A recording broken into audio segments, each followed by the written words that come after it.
don't know what I'm doing!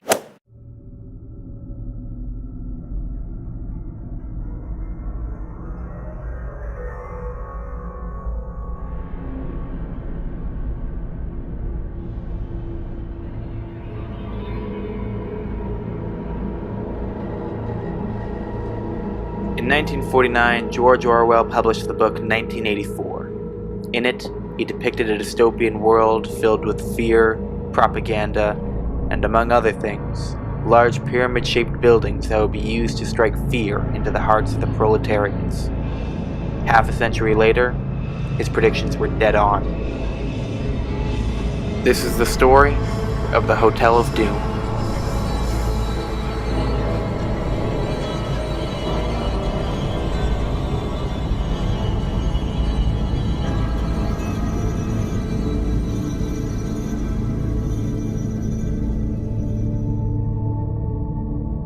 Now, North Korea is an interesting place to say the least, and they've certainly made the news a lot in recent months. However, there is one topic of theirs that I just simply had to talk about. Now, if you had to imagine where the largest, most advanced hotel in the world, I know, random topic, but if you had to imagine where the largest, most advanced hotel in the world was, I don't think you would say it was in North Korea. However, that is exactly where it is. And even more curious, it hasn't been completed in over 30 years.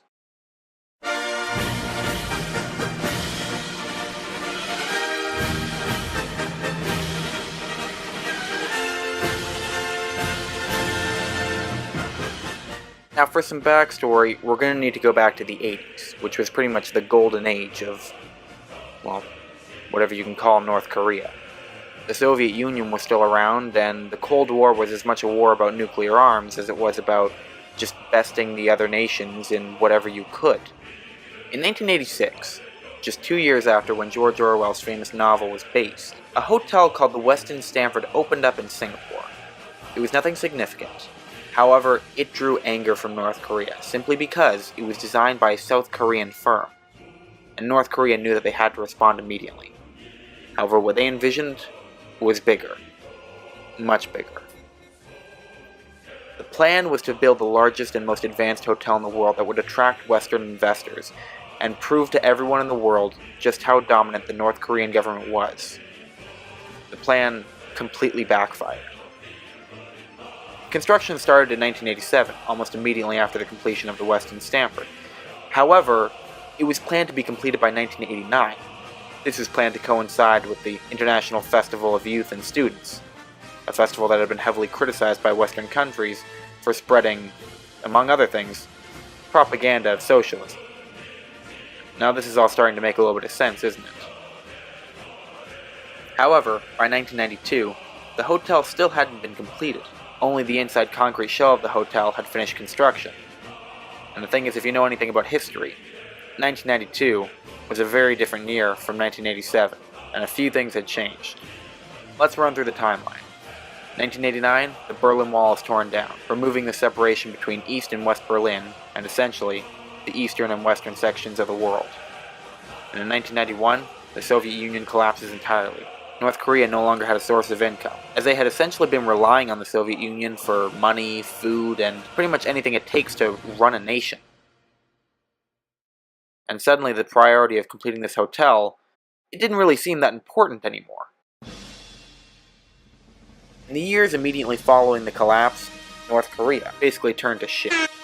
The eternal leader Kim Il-sung passed away in 1994, and almost immediately after, this led to a historically large famine throughout the country. Millions of people died. Well, estimates range between 250,000 and 3.5 million. It's really difficult to know when the famine happens in a country as secretive as North Korea. While the Soviet Union was starting to rebuild and regain ties with the West, North Korea was closing itself off, and the new leader Kim Jong-il, well, he had a different set of priorities. Since the 1980s, North Korea had been focused on attaining nuclear power, not for energy, but for weaponry. They specifically wanted to be a global threat to other powers, and in 2006, they achieved their goal. All we can tell from our records is that this is a seismic event. We cannot tell from our records whether it's an earthquake or a nuclear explosion or something like that. This is the fascinating thing about North Korea. Nobody knows anything about them. Here's a prime example of this. If you could name the most powerful person in North Korea, you'd probably say that right now it's Kim Jong-un. You would be absolutely wrong. The most powerful person in North Korea is Kim Il-sung, an individual who, and you're not wrong about this, has been dead since 1994. You see, North Korea is the last remaining necrocracy. Basically, this means that the most powerful person in that nation is dead, and has been dead for a while. He was declared eternal leader of North Korea.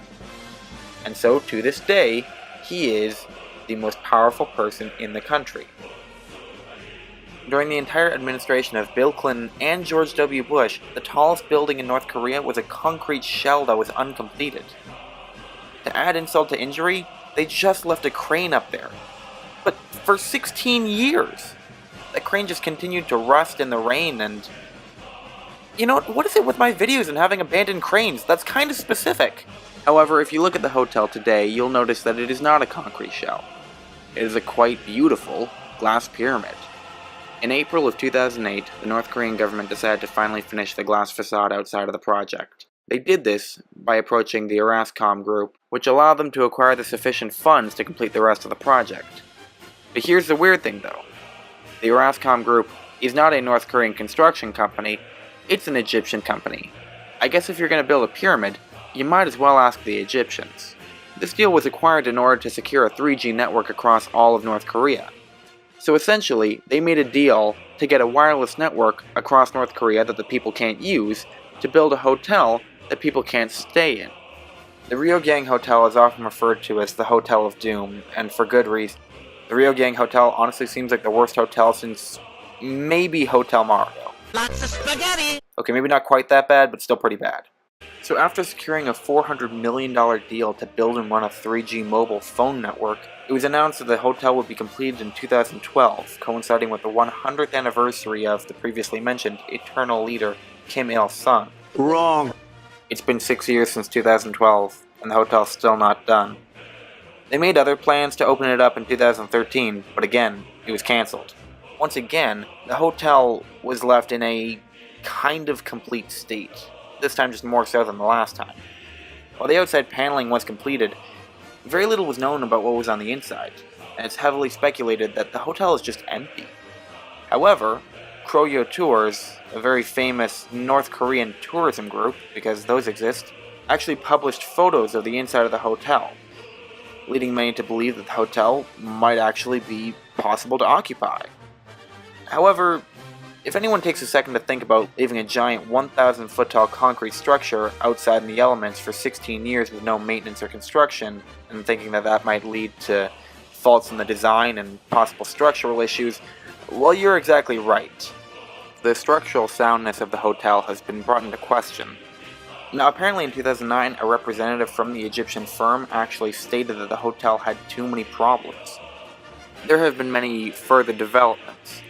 There have been reported sightings of lights on in the upper floors of the building, and then very recently, LED panels have illuminated on the outside of the building, depicting the North Korean flag waving in the wind. And it's very clear that Kim Jong-un is dedicated to this project's completion. As to how the completed hotel is going to function in North Korea, well, that remains to be seen. Personally, as a millennial, I've kind of grown up knowing that I'm going to live to see some shit. However, these recent peace talks, to see Kim Jong-un, the leader of North Korea, the leader of the last true communist nation, shaking hands with who is essentially his arch enemy, well, it raises many questions. Covering such a bizarre topic, it's only fair to leave things on a positive note. Personally, I've always held optimism that things will work out, whatever that situation may be, and it feels good to have that optimism renewed and actually see something positive on the news. Why is Kim Jong-un finally negotiating in peace talks and talking about denuclearizing the entire Korean peninsula? I don't know. I don't know and I don't think I ever will know. Maybe it's because Donald Trump constantly threatened to nuke them. Maybe he deserves credit. What do you think President Trump had to do with it? I'll tell you what. Like, how about everything? Or maybe Kim Jong-un just wanted to have a sufficient amount of nuclear power before he went to the negotiating table, so he didn't get kicked around like Germany did during the Treaty of Versailles.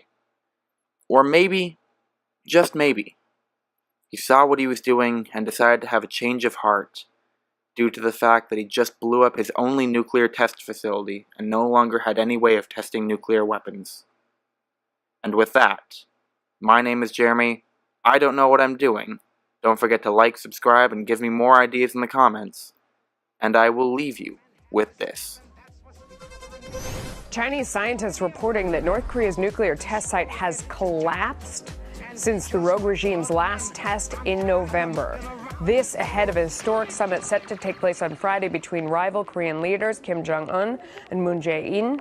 Joining us now is Peter Brooks, former Deputy Assistant Secretary of Defense for Asian and Pacific Affairs. What do you make of this? Do you think the site really collapsed? I think it's very likely.